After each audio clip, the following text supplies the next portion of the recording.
अस्सलाम वालेकुम। दिलचस्प कहानियों के लिए चैनल को सब्सक्राइब कीजिए।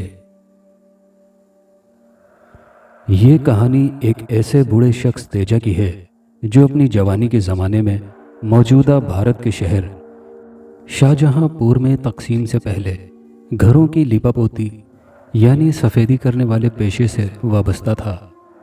तेजा ने मुझे ये कहानी उस वक्त सुनाई जब वो इत्तेफाक से मेरे घर में सफ़ेदी करने आया था। दरअसल उस बूढ़े शख्स तेजा ने मेरी स्टडी टेबल पर डरावनी कहानियों के कुछ शुमारे देखे थे, तो उसने मुझसे सवाल किया था कि बाबूजी, आपको कहानियाँ पढ़ने का शौक़ है? मैंने जवाबन कहा था कि मैं डरावनी कहानियाँ पढ़ता ही नहीं, लिखता भी हूँ। इस पर उस बूढ़े शख्स ने कहा था, मैं आपको अपनी ज़िंदगी में बीती, अपनी आंखों देखी ऐसी माफूकुल फितरत सच्ची कहानी सुनाऊंगा कि आप हैरान रह जाएंगे, और आप जब ये कहानी अपने पढ़ने वालों के लिए लिखेंगे तो वो इसे ज़रूर पसंद फरमाएंगे। मैंने उस सफ़ेदी वाले से कहा था कि तुम किसी इतवार के रोज़ मेरे घर आकर मुझे अपनी आप बीती सुनाना। उसने हामी भर ली थी और फिर वो एक इतवार सुबह के वक्त मेरे घर आया था। चाय वगैरह से फारिग होकर उसने अपनी कहानी कुछ यूँ बयान की थी। मेरा नाम तमीज़ुद्दीन है। हम जद्दी पुश्ती कलई यानी सफ़ेदी करने वाले पेशे से वाबस्ता हैं। मेरे मरहूम बाप का नाम शबराती था। वो अपने ज़माने का बड़ा मशहूर चूनागर यानी सफ़ेदी करने वाला था। वो लोगों के घरों में जाकर सफ़ेदी किया करता था, यानी बाज़ दफ़ा उसके बहुत से गाहक अपने घरों कोठियों में सफ़ेदी चूने के साथ रंग वगैरह इकट्ठा करवा लिया करते थे। इसलिए मेरे बाप ने एक हिंदू रंगसाज तलवारी राम को अपने साथ रखा हुआ था। ये नौजवान अपने काम में बड़ा यकता और तेज़ काम करने वाला मशहूर था। ख़ास तौर पर उसकी ये बात बड़ी काबिल तारीफ़ थी कि उसके हाथ के किए गए रंग में सफाई के अलावा चमक बहुत अच्छी थी। ये मुख्तलिफ़ रंगों के तालमेल से ऐसे ऐसे डिज़ाइन बनाया करता कि देखने वाले बेख्तियार उसकी तारीफ़ ज़रूर करते थे। मेरे बाप ने शाहजहांपुर की एक मार्केट में छोटी सी दुकान खोली हुई थी, जिसके बोर्ड पर लिखा हुआ था कि यहाँ कलई करने वाले रंगसाज और लिपापोती करने वाले की सहूलत मौजूद है। माशाल्लाह दुकान अच्छी चला करती थी। मेरे बाप ने मुझे तलवारी राम के साथ रंग रोगन का काम सीखने और उसकी मदद के लिए अपने साथ रख लिया था। मेरी उम्र उस वक्त बमुश्किल 16 साल होगी। उस ज़माने में सफ़ेदी करने वाले मजदूर को 2.5 रुपये रोज़ मिला करते थे। एक दिन हमारी दुकान पर एक लरसता हाँफता बूढ़ा शख्स पुरानी सी साइकिल पर आया और उसने अब्बा के बारे में पूछा। मैंने उसे बताया कि वो नमाज़ पढ़ने गए हुए हैं, बस आते ही होंगे। उसने मुझे कहा कि चलो मैं थोड़ी देर इंतज़ार कर लेता हूँ। फिर बातों ही बातों में उसने कहा कि बेटा, मेरी मालकिन ने अपने घर में सफ़ेदी दरवाज़ों खिड़कियों को पेंट करवाना है, तुम ज़रा हमारे साथ चलकर काम देख लो। चूना और रंग पर कितना खर्चा आएगा और काम में कितने दिन लगेंगे। अभी वो मुझसे बातें कर ही रहा था कि इस दौरान अब्बा नमाज़ पढ़कर आ गए थे। उस बूढ़े को वो इत्तिफाक से जानते भी थे। अलेक सलेक के बाद उन्होंने उस बूढ़े से कहा था, तुम्हारी मालकिन बहुत अरसे के बाद अपने मकान में सफ़ेदी और पेंट करवा रही है, खैरियत तो है? उस पर बूढ़े ने बताया कि बम्बई से मालकिन की बड़ी बेटी अपने बच्चों और शौहर के साथ आ रही हैं। घर की हालत बहुत ख़राब है, उसके दरो दीवार बहुत मैले और प्यासे हैं। वो दर हकीकत संवरना और अपनी प्यास बुझाना चाहते हैं। अब्बा ने मुझे अपने साथ लेते हुए उस बूढ़े से कहा था, तुम अपनी साइकिल पर घर पहुंचो, हम पीछे आते हैं। हम जब तांगे पर बैठकर अपनी मंजिल पर पहुंचे तो लंबाई में 3 मंजिला ऊंचा एक हवेली नुमा मकान हमारे सामने था, जबकि उसके दरो दीवार इंतहाई बेरौनक और बेरंग थे। जगह जगह से पलस्तर झड़ा हुआ था। बहरहाल जब हम उस घर की हदूद में दाखिल हुए तो वहाँ अजीब सी नहूसत और पुरस्रारियत का माहौल पाया। निचली मंजिल जहाँ से डेवड़ी शुरू होती थी वो बिल्कुल वीरान आदम बेजार खाली थी। उसे पार किया तो हमारे सामने ऊपर की मंजिल की जानिब जाती सीढ़ियों का तवील सिलसिला था। हम उस पर कदम ब कदम चढ़ते हुए दूसरी मंजिल के पहले कमरे में पहुँचे तो वो खाली था। लगता है कि यहाँ लोग नहीं रहते, अब्बा ने उस बूढ़ी से खुद ही सवाल किया था। हाँ, बस इस घर के मकीन सिर्फ 2 अफराद हैं, जो मालकिन और मुझ पर मुश्तमिल है। तो कोई किराएदार क्यों नहीं रख लेते? वो जी कई दफ़ा इसे किराए पर चढ़ाने की कोशिश की, लेकिन पता नहीं क्यों इस मकान में कोई किराएदार फैमिली आने को तैयार नहीं होती। मेरा ख्याल है इस मकान की बुरी हवा निकल गई है। उस बूढ़े ने बड़ा चौंका देने वाला जवाब दिया था। ये बुरी हवा से तुम्हारी क्या मुराद है? अब्बा ने उससे हैरानगी से पूछा था, लेकिन वो चुप रहा था। फिर एक कमरा आया था, वो भी खाली था। जब हम तीसरे बड़े कमरे में पहुंचे थे तो वहाँ खासा अंधेरा था और कोने में लगी चारपाई पर एक अच्छी खासी उम्र की बुढ़िया बैठी हुई थी। हमने बगौर उसे देखा था। यकीनन उसकी उम्र उस वक्त 90 के पेटे में होगी। बर्फ जैसे सफ़ेद बाल और उस झुर्रियों ज़दा चेहरे पर पलकें भी उजली रुई की मानिंद थी। मालकिन, ये सफ़ेदी करने वाले शबराती मास्टर साहब आ गए हैं, उस बूढ़े ने मामूल के लहजे से हटकर चिल्लाते हुए कहा। अच्छा मुन्नू बाबा, ज़रा बावर्ची खाने से मोमबत्ती ले आओ।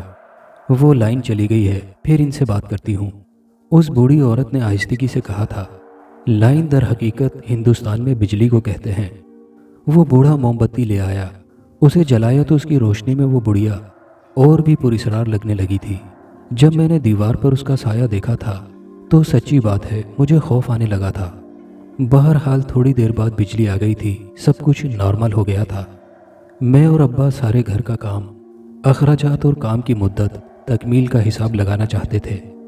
आपने घर की हालत तो देख ली है, कितनी गंदी है, बरसों हो गए हैं इसकी छत, दीवारों, खिड़कियों, दरवाज़ों को चूना और रंगो रोगन को देखे हुए। हाँ बेगम साहिबा, नज़र आ रहा है, लेकिन मैंने अभी इस घर की हालत सरसरी देखी है। ये बाबा जी मुझे ऊपर नीचे से सही तरह से काम दिखा दें तो तभी मुमकिन होगा कि मैं सही मायनों में आपको बतला सकूं कि इसकी सफ़ेदी और पेंट में कितना अरसा लगेगा। और रही बात मजदूरी की, तो वो आप जो चाहेंगी ले लूँगा। नहीं भाई, हम किसी का हक नहीं मारते। उस बुढ़िया ने फौरन अब्बा की बात काटी थी। तुम इसकी परवाह ना करो, हम तुम्हें तुम्हारा पूरा हक देंगे। अब्बा ने मुझे कहा था, बेटा तुम बेगम साहिबा के पास ठहरो, मैं ज़रा काम देखता हूँ। हालांकि मैं उनके साथ रहना नहीं चाहता था, लेकिन क्योंकि ये अब्बा का हुक्म था लिहाजा मैंने उसकी तकमील की थी। दर हकीकत मेरे अब्बा बहुत सख्त मिजाज थे। वो हमें जो हुक्म देते थे उसकी तामील हमारे लिए अव्वलीन फरीज़ा हो जाती थी। मैं उस बुढ़िया के पास बैठा रहा था। मैंने उसके पास बैठने से थोड़ी देर ये अंदाज़ा लगाया था कि वो इखलाक की बहुत अच्छी और इतनी उम्र रसीदा होने के बावजूद उसकी क़ुव्वत गोयाई और समात अच्छी हालत में थी। और फिर रफ्ता रफ्ता मेरा खौफ किसी हद तक कम हो गया था। थोड़ी देर बाद अब्बा उस बूढ़े के साथ काम देख कर आ गए थे। उन्होंने उस बूढ़ी औरत को कहा था, बेगम साहिबा, घर के दरो दीवार की हालत बहुत ही ख़राब है।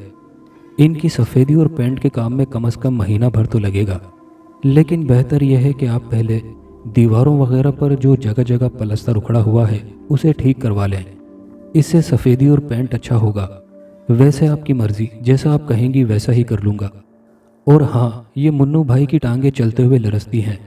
कौन पलस्तर वगैरह के लिए मिस्त्री मजदूर लाएगा, कौन उनसे काम लेगा। आप ऐसा करें, मुझे मिस्त्री की दिहाड़ी अलहदा दे दें, मैं अपनी निगरानी में आपका ये काम भी करवा दूंगा, अगर आपको मुझ पर एतबार हो तो। अब्बा ने उन्हें मशवरा देते हुए कहा था, अरे बेटा, एतबार की बात न करना, तुम मेरे बेटे की तरह हो। रुपए पैसे की कौन सी बात है, कौन सा तुमने मुझसे कोई बड़ी रकम ऐंठ लेनी है।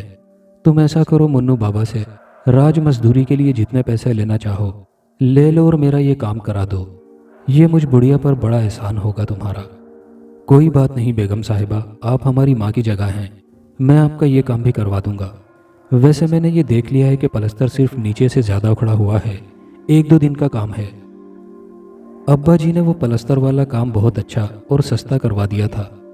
और फिर जो पैसे उस बूढ़ी अम्मा जी से बूढ़े मुन्नू बाबा के ज़रिए घर की मरम्मत, पलस्तर वगैरह के वास्ते लिए थे, उसमें से आधे से ज़्यादा बचाकर वापस किए थे, तो अम्मा जी बहुत खुश हुई थी। अब्बा ने तीसरे दिन मुझे और तलवारी राम को अपने साथ काम में लगा लिया था। तय यह हुआ कि निचली मंजिल से सफ़ेदी और पेंट का काम शुरू किया जाएगा। मैं पहले पोटीन भरता और दीवारों को साफ करता, फिर अब्बा दीवारों पर सफ़ेदी करते और सबसे आखिर में तलवारी राम पेंट करता। काम बड़ी तेज़ी से जारी था। एक रोज़ अचानक काम करने के दौरान अब्बा सीढ़ी फिसल जाने से गिर गए थे। उनकी कमर में कुछ ऐसी चोट आई थी कि वो काम के काबिल नहीं रहे थे और उन्होंने अपनी जगह एक हिंदू काम करने वाला बुला लिया था जिसका नाम मधु सिंह था।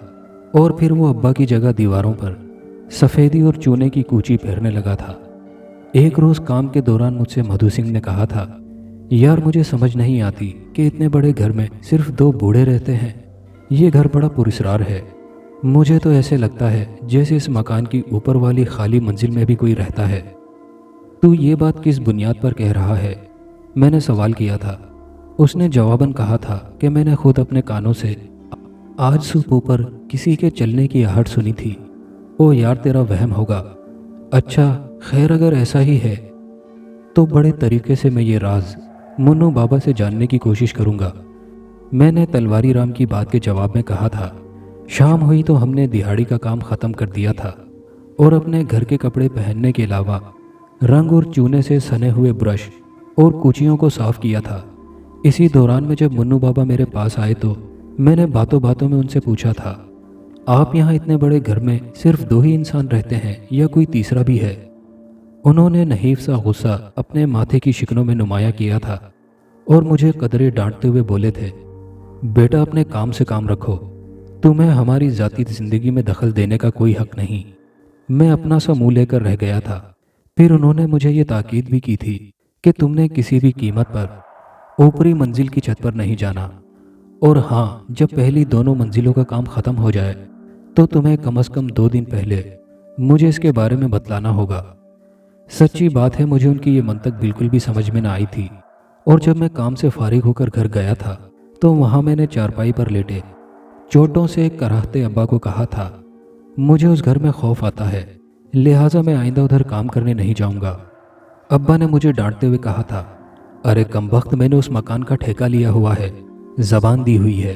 अरे बेवकूफ़ अकल के कच्चे, मैंने ये काम तलवारी राम से ठेके पर करवाना है। अगरचे कि वो दिहाड़ी पर काम कर रहा है, लेकिन मैं उससे अपना हिसाब मुका चुका हूँ।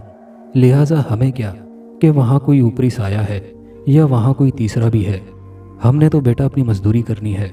बस तू अपनी बचकाना फितरत और डर को परे डाल और कल सुबह अपने दोनों साथियों के साथ काम पर जा। और हाँ, ये बात भूल कर भी अब आइंदा उनके सामने ना करना, वरना वो दोनों बिदक कर भाग जाएंगे। 2 दिन बाद मैंने मुन्नू बाबा से कहा था कि मुझे चूना घोलने के लिए बड़ा ड्रम चाहिए। उस दिन इत्तिफाक से शाहजहांपुर के बाज़ारों में किसी वजह से तमाम दुकानें बंद थीं। मुन्नू बाबा ने कहा था कि बड़ा ड्रम हमारे पास मौजूद है, लेकिन वो सबसे ऊपर वाली छत के स्टोर में है और वो इतना वज़नी और सामान में फंसा हुआ है कि उसे निकालने के लिए कम से कम 4 आदमी दरकार होंगे, क्योंकि पहले गोदाम से दूसरा सामान निकालना पड़ेगा। तो फिर क्या प्रोग्राम है? मैंने डरते हुए कहा था, क्योंकि उन्होंने खुद ही हमें ये कहा था कि ऊपरी मंजिल में किसी कीमत पर उन्हें बतलाए बगैर नहीं जाना। मुन्नू बाबा ने एक लम्हे को कुछ सोचा था और फिर गहरा सांस अपने अंदर खींचते हुए बोले थे, अच्छा तुम तीनों मेरी मदद के लिए ऊपर आओ। वो आगे आगे और हम तीनों डरे डरे उनके पीछे सीढ़ियाँ चढ़ रहे थे। उन्होंने हमें एक झटके से रोकते हुए कहा था, ऊपर ज़रा एहतियात से आना, वो दरअसल छत पर छोटी बीबी रहती हैं। वो छत पर रहती हैं? तलवारी राम के मुंह से बेसाख्ता ये सवाल निकला था। तुम यहाँ मजदूरी करने नहीं, शायद हमें खोजने के लिए आए हो। माफ़ी चाहता हूँ बुजुर्गवार। तलवारी राम ने फ़ौरन माफ़ी मांगी थी।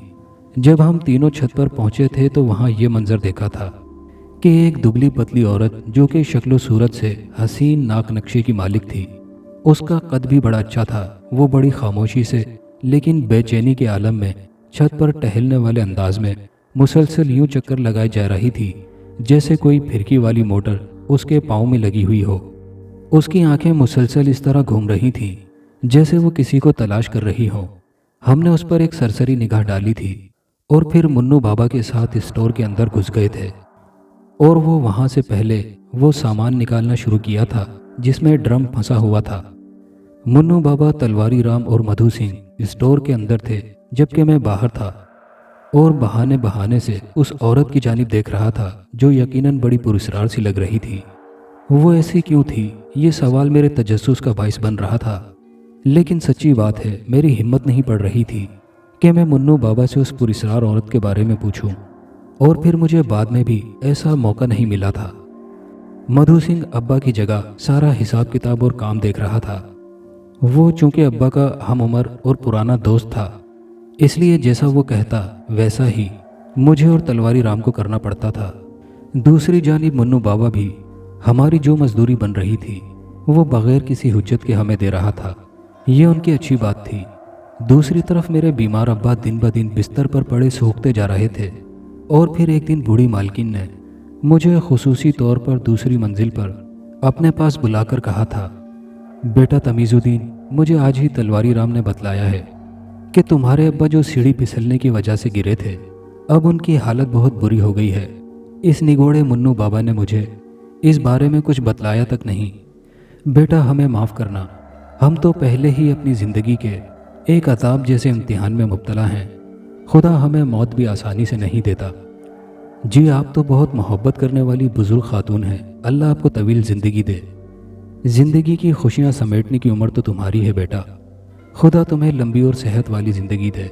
मेरा क्या है बेटा, बरसों से इस घर के कोने में पड़ी बेटी की सेहत और अपनी मौत की दुआ मांग रही हूँ। खुदा मेरी बेटी पर रहम फरमाए।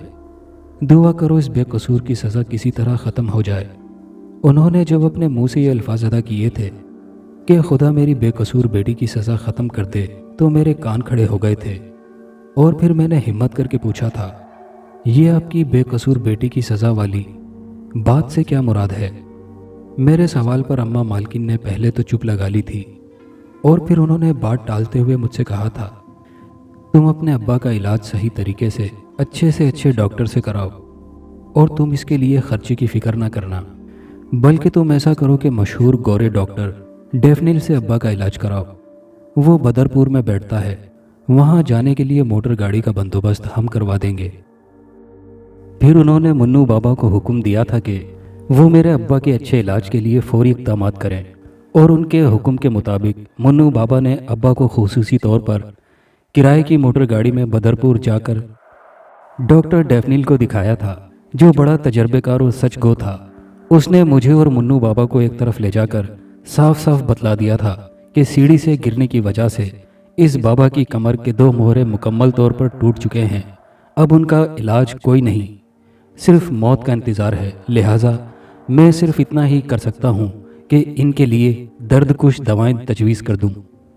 डॉक्टर की इस बात से मुझे बड़ी जहनी अजियत हुई थी, और फिर अपने घर का काम ख़त्म होने, हमारा ताल्लुक़ ख़त्म हो जाने के बावजूद मालकिन अम्मा ने सिर्फ मेरे दिल की तसल्ली के लिए शहर दर शहर अच्छे डॉक्टर हकीमों से अब्बा का महंगा तरीन इलाज करवाया।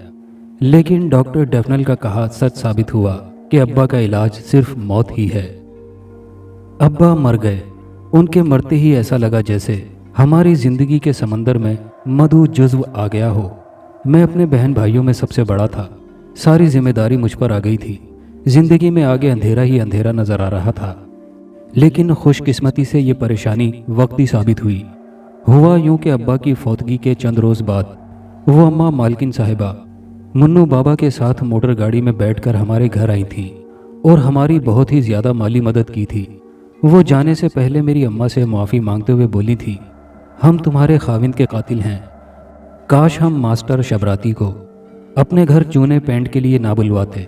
उन्होंने बार बार रोते हुए मुझसे भी माफ़ी मांगी थी कि बेटा मुझ दुखी बुढ़िया को माफ़ कर देना। हमारे घर में तुम्हारे नेक बाप की बिला वजह मौत हुई। नहीं अम्मा, इसमें आपका क्या दोष है? उनकी मौत आई हुई थी, आ गई, और उनकी मौत तो वैसे भी हादसाती तौर पर सीढ़ी से फिसलने की वजह से हुई। नहीं बेटा, सच पूछो तो तुम्हारे बाप को एक नादीदा मखलूक ने हमसे दुश्मनी में धक्का दिया होगा। अम्मा जी, ये जो आप काफ़ी दिनों से अजीब सी बातें कर रही हैं मेरी समझ में बिल्कुल नहीं आ रही। क्या आपके घर में कोई ऊपरी मखलूक है? और आप ये क्यों कहती हैं कि खुदा हमें मौत दे दे? और मैंने आपके घर की तीसरी मंजिल पर एक परेशान हाल बेचैन औरत देखी है। आखिर माजरा क्या है?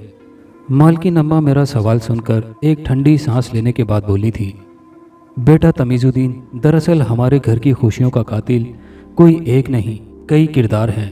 लेकिन मैं तुम्हें इस घर की बर्बादी की कहानी अपनी ज़ुबानी नहीं सुना सकती। इसकी कुछ वजूहात हैं। मैंने पूछा, ऐसी कौन सी वजूहात हैं जो आप अपने घर की कहानी सुनाने से गुरेज़ा हैं? बस बेटा, कुछ उम्रों और नातों का फ़र्क और तकद्दुस वाली मजबूरी है, जो मैं तुम्हें तुम्हारे दिल के अंदर उठने वाले सवालात का जवाब नहीं दे सकती। तुम ऐसा करो कि मेरे घर की कहानी और अपनी बाप की मौत का कारण मुन्नू बाबा से सुन लेना। मुन्नू बाबा ने तो मुझे एक बार ऐसा सवाल करने पर डांट दिया था। वो तो मुझे कुछ नहीं बतलाएंगे। मैंने फ़ौरन ही कहा था, बेटा मैं मुन्नू बाबा को कहूँगी कि तुम्हारे तजस्सुस को दूर कर दे।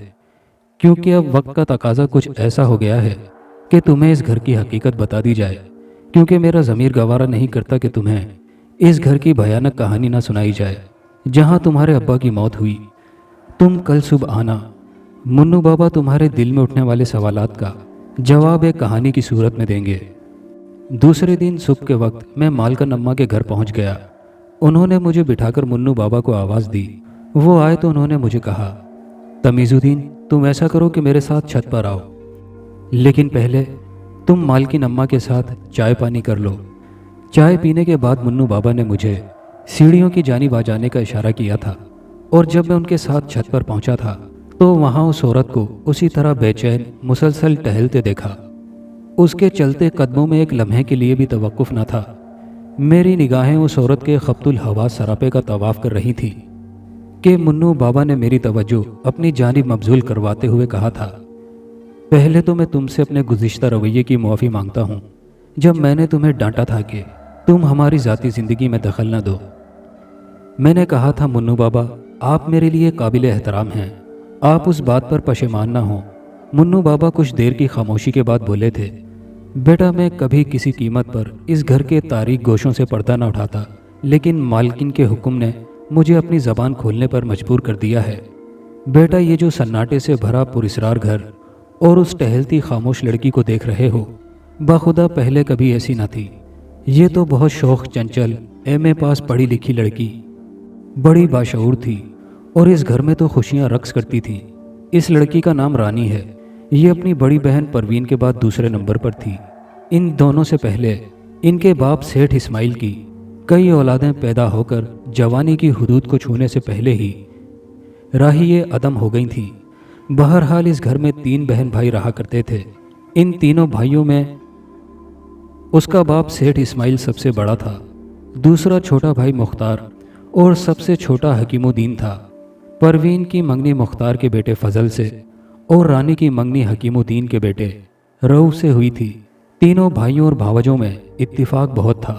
یہی وجہ تھی کہ تینوں نے فیصلہ کیا تھا کہ اپنے بچوں کی شادیاں آپس میں کر لیں گے، اور پھر ایسا ہی ہوا تھا۔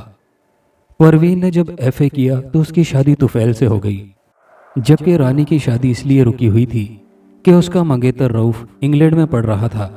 اسی دوران مختار یعنی پروین کے سسر کو بمبئی میں اچھا مکان مل گیا، لہٰذا پروین کو جانا پڑا تھا۔ ادھر رانی نے بھی اپنی تعلیم کو جاری رکھا ہوا تھا۔ اس کو تعلیم حاصل کرنے کا جنون کی حد تک شغف تھا۔ وہ ایم اے کرنے کے بعد کسی کالج میں لیکچرر بننا چاہتی تھی۔ رؤف اس سے بہت محبت کرتا تھا۔ وہ دیار غیر یعنی انگلینڈ سے اس کو نہ صرف محبت نامے بلکہ تحائف بھی بھیجتا تھا۔ رانی اپنے چچاؤں کی اور باپ کی چہیتی اور مرکز نگاہ تھی۔ اس گھر کے تمام باسی انتہائی سکھی اور خوشگوار زندگی گزار رہے تھے، اور پھر اس خاندان کی بربادی کا آغاز کچھ اس طرح ہوا تھا کہ ایک دن رانی کی بہن پروین کا خط بمبئی سے آیا کہ وہ شاہجہاں پور آنا چاہتی ہے۔ دراصل اس کے ہاں اولاد نہیں ہو رہی تھی۔ اس نے پچھلے 3 سالوں میں بہت سے ٹوٹکے ڈاکٹری حکیمی علاج کیے تھے، لیکن سب بے فائدہ رہا تھا۔ اولاد ہونے کی کوئی سبیل نظر نہیں آ رہی تھی۔ دوسری جانب اس کی ساس اور خاوند اسے تانا تشنا دے رہے تھے۔ پروین نے خفیہ طور پر لکھے گئے اس خط میں لکھا تھا کہ میرا خاوند میری بے اولادی کے باعث سوکن لانا چاہتا ہے۔ مجھے کسی نے مشورہ دیا ہے کہ شاہجہاں پور میں ایک کرسچن تعویذ گنڈے کرنے والا رہتا ہے، مجھے اس سے ملنا ہے۔ وہ اولاد کے مسئلے کے بارے میں بہت مشہور ہے، اس کے علاج سے کافی لوگوں کو فائدہ ہوا ہے۔ اسی غرض سے میں گھر آنا چاہتی ہوں۔ پروین جب شاہجہاں پور اپنے گھر آئی تو اس کے گھر والوں نے ابتدائی طور پر اس کرسچن عامل کے بارے میں معلومات حاصل کی، تو انہیں پتہ چلا کہ اس عامل کے عمل کے باعث بہت سے بے اولاد جوڑوں کے ہاں بچے پیدا ہوئے ہیں۔ پروین کے ماں باپ نے اپنی بیٹی کو اجازت دے دی تھی کہ وہ مذکورہ کرسچن عامل کے پاس چلی جائے۔ طے یہ ہوا تھا کہ پروین کے ساتھ اماں جائیں گی، لیکن اس روز اتفاق سے اماں بیمار ہو گئی تھیں، سو اس کی جگہ پروین نے رانی کو کہا تھا کہ تم میرے ساتھ چلو۔ پروین اور رانی جب اس کرسچن عامل کے پاس پہنچی تھی تو وہاں بقول پروین کے ان کی نگاہوں کے سامنے اللہ معاف کرے بد شکل چیچک زدہ کالی سیاہ رنگت والا ادھیڑ عمر کا آدمی موجود تھا۔ وہ شکل و صورت سے عورت پرست قسم کا لگ رہا تھا۔ اس نے پروین کو کہا تھا، کہ وہ اسے ایسا مؤثر ٹوٹکا بتائے گا جس کی بدولت اس کے ہاں اولاد نرینہ ضرور پیدا ہوگی، اور وہ بھی جڑواں، لیکن اس کی قیمت اسے پیسے میں نہیں کسی اور صورت میں دینی ہوگی۔ پروین نے پریشانی کے عالم میں پوچھا تھا، کیا قیمت؟ اس بدشکل کرسچن عامل نے رانی کے سراپے کا جائزہ لیتے ہوئے کہا تھا، اولاد ہونے کی صورت میں اس لڑکی کی مجھ سے شادی کر دی جائے۔ پروین اس وقت اپنی اولاد کی غرض میں اتنی محو تھی کہ اس نے عامل کی اس بات پر اتنا دھیان نہ دیا تھا۔ دوسری جانب رانی نے اس بات کو عامل کا مذاق سمجھتے ہوئے کہا تھا، ہاں میں تجھ سے شادی کر لوں گی، تو بس میری بہن کی ماں بننے کی تمنا پوری کر دے۔ عامل نے پروین کو ٹوٹکا بتاتے ہوئے کہا تھا، میری اس شرط کی کسی کو کانوں کان خبر نہ ہو۔ اس سال خداوند نے چاہا تو تیری کوکھ سے 2 خوبصورت لڑکے پیدا ہوں گے، یہ میری طرف سے ضمانت ہے۔ اس کی یہ بات سن کر پروین نے اپنے پرس سے اس زمانے کے لحاظ سے 100 روپے جب کرسچن عامل کو دیے تو اس نے واپس کر دیے، اور پھر رانی کی طرف عاشقانہ انداز میں دیکھتے ہوئے کہا، تم مجھ سے شادی والے وعدے پر قائم رہنا۔ پروین جو ٹوٹکا ملنے کے بعد عامل کی جانب سے 2 بیٹوں کی خوشخبری سن کر پاگل ہو رہی تھی، اس نے عامل کے منہ سے نکلے ہوئے رانی کے بارے میں الفاظ پر ذرا برابر بھی غور نہ کیا تھا۔ اور پھر ٹھیک 10 ماہ بعد واقعی پروین کے ہاں 2 جڑواں خوبصورت بچوں نے جنم لیا تھا، اور وہ اپنے سسرال، خاوند اور خاندان میں سرخرو ہو گئی تھی۔ وہ جب اپنے 2 نومولود بچوں کو لے کر شاہجہاں پور آئی تھی تو سیٹھ اسماعیل اور پروین نے فیصلہ کیا تھا کہ وہ اس کرسچن عامل کو اس وقت کے لحاظ سے 1000 روپے اور کچھ تحائف دیں گے۔ اس کام کے لیے وہ مجھے بھی ساتھ لے گئے تھے۔ ہم جب اس کرسچن عامل کے گھر پر پہنچے تھے تو وہاں اس نے بڑے دلیرانہ انداز میں کہا تھا، مجھے یہ سب نہیں چاہیے، مجھے تو رانی سے شادی کرنی ہے، وہ تو مجھ سے وعدہ کر کے گئی تھی۔ سیٹھ صاحب، پروین اور مجھے اس کے منہ سے یہ الفاظ سن کر شدید غصہ آیا تھا۔ منہ سنبھال کر بات کر بغیرت، سیٹھ صاحب نے اسے ڈانٹتے ہوئے کہا تھا۔ اس نے بڑے آرام سے جواباً کہا تھا، آپ مجھے یہ الفاظ نہ کہیں، میں نے تو اپنے کام کا معاوضہ مانگا ہے، اور ویسے بھی تمہاری بیٹی نے تو مجھ سے یہ وعدہ کیا تھا، پوچھ لو، یہ سامنے کھڑی ہے۔ کیا بکواس کر رہے ہو؟ پروین نے اسے لتاڑتے ہوئے کہا تھا۔ ذلیل انسان، میری بہن کی اس کے چچا کے بیٹے سے منگنی ہو گئی ہے۔ اور پھر پروین نے اپنی برداشت کے دائرے سے نکلتے ہوئے اس کے منہ پر ایک زوردار تھپڑ رسید کر دیا۔ اس کے ساتھ ہی میں نے اور اسماعیل صاحب نے اس کو بہت مار لگائی تھی۔ تمہیں میری بے عزتی بہت مہنگی پڑے گی، دیکھنا میں تم لوگوں کا کیا حل کرتا ہوں۔ کرسچن عامل نے اپنا خون آلو چہرہ صاف کرتے ہوئے ہمیں یہ دھمکی دی تھی۔ ہم نے اس کی پولیس میں رپورٹ کی تھی، لیکن تھانے والوں نے اپنی مٹھی گرم کر کے اسے فارغ کر دیا تھا۔ وہ عامل بہت جنونی انسان تھا۔ اس نے پھر یہ کیا کہ ایک روز بھرے بازار میں رانی کا ہاتھ پکڑ کر کہا تھا، تو مجھ سے وعدے کے مطابق شادی کر لے، تو میرے دل کو بھا گئی ہے، اور اگر تو نے مجھ سے شادی نہ کی تو یاد رکھ، میں تجھے کسی مرد کے قابل نہ چھوڑوں گا، دنیا تجھ پر تھوکے گی۔ وہاں موجود دکانداروں نے اس کی خوب پٹائی کی تھی تو وہ چلا گیا تھا۔ ادھر رانی کی بہت بدنامی ہو گئی تھی۔ اس نے انگلینڈ روف کو خط لکھا کہ خدا کے لیے سب کو چھوڑ کر فوراً واپس آؤ، میرے ساتھ یہ واقعہ پیش آ گیا ہے۔ وہ بڑے دل والا، پڑھا لکھا، شریف انسان تھا۔ اس نے تمام حالات جاننے کے باوجود رانی سے شادی کرنے میں کوئی پس و پیش سے کام نہ لیا تھا۔ رانی اور روف کے گھر والوں نے یہ بھی طے کیا تھا کہ شادی کے فوراً بعد رانی انگلینڈ چلی جائے گی۔ ان کے اس اقدام سے رانی اس منحوس کرسچن عامل سے دور ہو جائے گی۔ رانی کی شادی بڑی دھوم دھام سے ہوئی تھی، لیکن روف جب رات کو دلہن کے کمرے میں گیا تھا تو گھونگھٹ اٹھاتے ہی اسے بوسہ محبت دینے کی بجائے ناک پر رومال رکھ لیا تھا۔ رانی نے حیرت سے پوچھا تھا، کیا بات ہے؟ کیا میں دلہن نہیں، کوئی بھنگن ہوں جو آپ نے اس طرح اپنی ناک پر رومال رکھ لیا ہے؟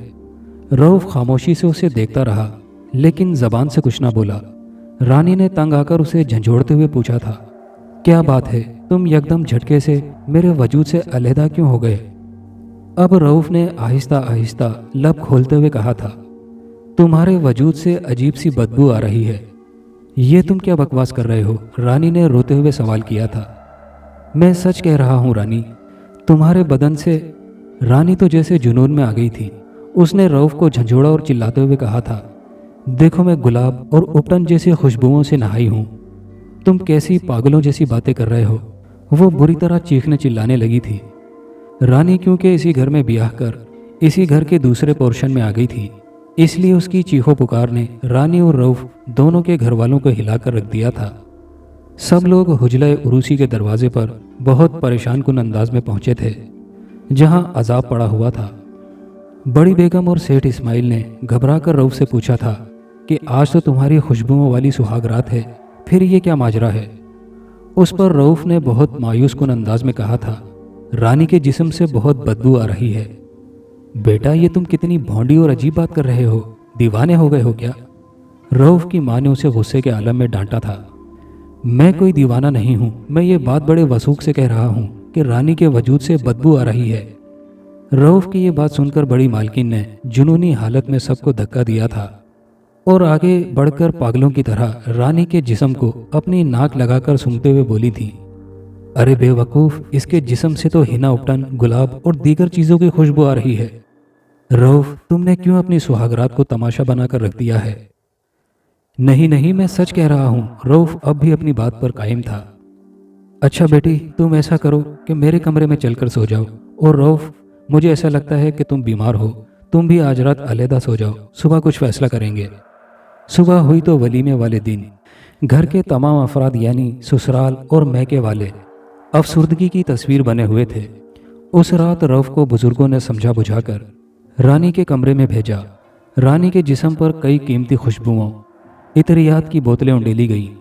पूरा कमरा दिलकश खुशबुओं से महक गया था। सबको उम्मीद थी कि अब बिगड़ी बात बन जाएगी, लेकिन इस बार भी रऊफ को रानी बदबू से भरा गटर लग रही थी। उसने इंतहाई मजबूरी वाली कैफियत में रानी से रुख मोड़कर कहा था, मैं तुम्हें दिल से अपनी बीवी मानता हूँ। ये जो कुछ भी तुम्हारे साथ हो रहा है, इसके बावजूद मुझे तुझसे मोहब्बत है, लेकिन मैं तुम्हें ज़ौजियत का हक नहीं दे सकता और ना तुम्हारे माथे पर तलाक का कलंक लगाऊंगा। ये कहकर रऊफ कमरे से यूं निकला था जैसे रानी के दिल से निकला हो। रानी तो ब्याही अनब्याही सी हो गई थी। इर्द गिर्द औरतें और बातें बनाने वाले उसे आधी दुल्हन का ताना दिया करते थे। इन हालात के बाइस सेठ इस्माइल और अब्दुल हकीम की लड़ाई हो गई। रऊफ वापस इंग्लैंड चला गया। खुशियों भरे घर में उदासी ने डेरे डाल लिए। परवीन, उसके शोहर, ने रानी को जगह जगह डॉक्टरों, हकीमों, मौलवियों, तावीज़ गंडे करने वालों को दिखाया था, लेकिन सबने मुश्तरका तौर पर यही जवाब दिया था कि रऊफ के दिमाग पर शायद किसी ने कोई जादू कर दिया है, वरना तो रानी बज़ाहिर मेडिकली तौर पर ठीक है। अलबत्ता एक काला इल्म करने वाले ने यह बताया था कि रानी पर उस क्रिश्चियन आमिल ने कुछ ऐसा अमल कर दिया है कि जो भी मर्द उसके करीब जाएगा वो उसके जिस्म से निकलने वाली बू से नफरत करेगा और ये बदबू उसके करीब जाने वाले मर्द को ही महसूस होगी। रानी अब सारा वक्त उस दिन को कोसती और परवीन से लड़ती रहती कि काश मैं तुम्हारे साथ उस हरामजादे औरत परस्त आमिल के पास ना जाती और उससे मजाक में ये ना कहती कि मैं तुझसे शादी करूंगी। काश मैं उसके मुंह पर उसी लम्हे थप्पड़ रसीद कर देती। रानी के हालात दिन ब दिन बदतर होने लगे थे। रऊफ अपनी तालीम वगैरह मुकम्मल करके मुकम्मल तौर पर इंग्लैंड में सेट हो गया था, लेकिन उसने रानी को ना तो तलाक दी थी, ना ही उसे अपने पास बुलाया था। अब रानी तकरीबन उसे रोज़ाना ख़त लिखती थी, रऊफ, मुझे तुमसे शदीद मोहब्बत है, देखो मेरे वजूद से बदबू नहीं आती, खुदा के लिए लौट आओ। लेकिन उसे वहाँ से कोई जवाब न आता था। बिलाखिर वो थक हार कर बैठ गई और फिर एक रोज़ रानी ने शदीद मायूसी और परेशानी के आलम में ये शर्मनाक हरकत की थी कि उसने मोहल्ले के एक बच्चे को बुलाकर अपना जिस्म चेक करने की खातिर उसे अपना वजूद दिखाया और सुंघाया था। लेकिन उस बच्चे ने भी शदीद घबराहट के आलम में यही कहा था, बाजी, मुझे तुम्हारे बदन से मरे हुए चूहों की बू आ रही है। फिर एक दिन ये हुआ कि रानी घर से गायब हो गई। उसे बहुत तलाश किया और पुलिस में रिपोर्ट दर्ज करवाई तो पता चला कि वो उस क्रिश्चियन आमिल के घर चली गई थी और उसको कत्ल करने के लिए तेज छुरी से उस पर वार किए थे। रानी को पुलिस ने आमिल पर हमला करने के जुर्म में गिरफ्तार कर लिया था, जबकि शदीद जख्मी आमिल ने चौथे रोज़ ये कहकर दम तोड़ दिया था कि रानी, तूने मुझसे शादी नहीं की, तू वादा खिलाफ है। देख, अब तू सारी ज़िंदगी किसी भी मर्द की कुर्बत को तरसेगी। जो भी मर्द तेरे करीब आएगा वो तुझे धुतकारेगा और तेरे घर वाले सारी ज़िंदगी मसाइब का शिकार रहेंगे। तुम मौत मांगोगी तो वो भी तुम्हारा मजाक उड़ाकर चली जाएगी और मैं मरने के बाद भी तुम्हारे घर के दरों दीवार में बसकर बदरूह की शक्ल में तुम्हें बेसुकून करता रहूंगा। बस बेटा, ये सब कहकर वो ईसाई आमिल मर गया। इसके साथ ही इस्माइल भी बेटी के सदमे में मर गए थे। रानी को अदालत ने आमिल के चाल चलन में खराबी से वाकिफ होने के बाद उसके कत्ल के जुर्म में सजाए मौत की बजाय 10 साल की सज़ा सुनाई थी। वो जेल की सज़ा के दौरान ही पागल हो गई थी। चचा हकीम और उनका कुनबा इस मनहूस मकान से चले गए थे। अब इस घर में बड़ी मालकिन और रानी बीबी हैं। और हाँ बेटा, हो सके तो हमें माफ़ कर देना। हम अगरचे तुम्हारे अब्बा की बेवक्त मौत के जिम्मेदार तो नहीं हैं, लेकिन बदकिस्मती से ये घर इसका बाइस बना। वो खबीस आमिल तो मर गया, लेकिन उसकी रूह अब भी इस घर के दरो दीवार में हमारा सुकून और खुशियों को बर्बाद करने के लिए हमेशा मौजूद रहती है। कि इस घर को सजाया जा रहा है या इसकी खुशियों का कोई सामान हो रहा है तो वो किसी हीले बहाने से इसे पामाल कर देती है। उस रोज़ जब तुम्हारे अब्बा और हम और तलवारी राम जब चूने और पेंट का काम कर रहे थे तो मैं बड़े मालिक के कमरे में मैं मौजूद उनकी मामूल की दवाई बना रहा था, तो अचानक मेरे हाथ से दवाई की शीशी बेख्तियार गिरकर टूट गई थी। और इसके साथ ही मुझे दरो दीवार में एक पुरअसरार सा इर्तआश महसूस हुआ था। ये सब कुछ बस मैं महसूस करता हूँ और समझ जाता हूँ कि उस खबीस आमिल की रूह शैतानी हरकत करना चाह रही है। बस उसी लम्हे नीचे से तुम्हारे अब्बा की सीढ़ी गिरने की आवाज़ आई थी। जालिम क्रिश्चियन आमिल की रूह अपना काम कर चुकी थी। मुन्नू बाबा ने यह कहानी मुकम्मल करने के बाद मुझसे कहा था, बेटा मेरी तुमसे इस्तिदा है कि तुम नीचे उतरकर अब कहीं नहीं रुकना, सीधे अपने घर जाना और कभी इस तरफ लौट कर ना आना। मैंने उस घर से निकलते हुए जब आखिरी बार बेचैन टहलते हुए रानी को देखा था तो वो अपने बाजुओं को मुसलसल सूंघे जा रही थी। दोस्तों, कहानी कैसी लगी कमेंट करके अपनी राय का इजहार जरूर कीजिएगा। और नए आने वाले दोस्तों से गुजारिश है कि चैनल को सब्सक्राइब करके वीडियो को लाइक शेयर करना मत भूलिए। शुक्रिया।